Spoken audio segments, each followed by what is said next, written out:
बिस्मिल्लाहिर्रहमानिर्रहीम। एक मोर जंगल में अपने पर उखेड़ रहा था। एक हकीम भी इस तरफ सैर करता हुआ जा निकला। पूछा कि ऐ मोर, ऐसे खूबसूरत पर और तू जड़ों से उखेड़े देता है, खुद तेरे दिल ने कैसे कबूल किया कि ऐसे नफीस लिबास को नोच खिसोड़ कर कीचड़ में फेंक दे। तेरे एक एक पर को खूबसूरती की वजह से हाफिज़ कुरान तो कुरान शरीफ की तर्क बनाकर रखते हैं, और मुफीद और खुशगवार हवा के लिए तेरे परों की पंखियाँ और पंखे बनाए जाते हैं। ये कैसी नाशुक्री और जसारत है। तू नहीं जानता कि तेरा नकाश कौन है, या जानबूझकर हिकड़ी करता है और जानकर नई वजह बनाता है। जब मोर ने ये नसीहत सुनी तो हकीम को गौर से देखा और इसके बाद चिल्ला चिल्ला कर रोने लगा।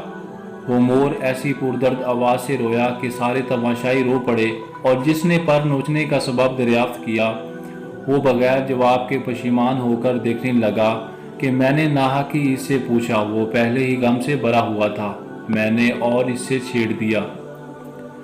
इसकी आंखों से जो आंसू का कतरा ज़मीन पर टपकता था उसमें 100 जवाब मौजूद थे। जब रो चुका तो कहा कि जा, तू अभी रंगो बू में गिरफ्तार है।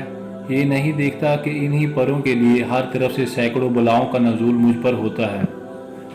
कितने बेरहम शिकारी हैं जो इन्हीं परों की खातिर हर तरफ जाल लगाए हैं, और कितने तीर अंदाज हैं जो इन्हीं परों के वास्ते मुझ पर तीर चलाते हैं। चूँकि ऐसी मौत, ऐसी आफत और ऐसे फितने से अपने को बचाए रखने की मुझ में ताकत नहीं, इसलिए बेहतर यही है कि बदनुमाओ बदशक्ल हो जाऊं, ताकि इस पहाड़ के दामन और इस जंगल में महफूज रहूं।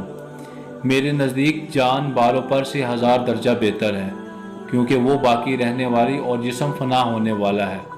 ऐ जवान, ये पर मेरे गरूर का आला बन गए हैं, और गरूर मगरूरों को 100 बलाओं में मुब्तला करता है।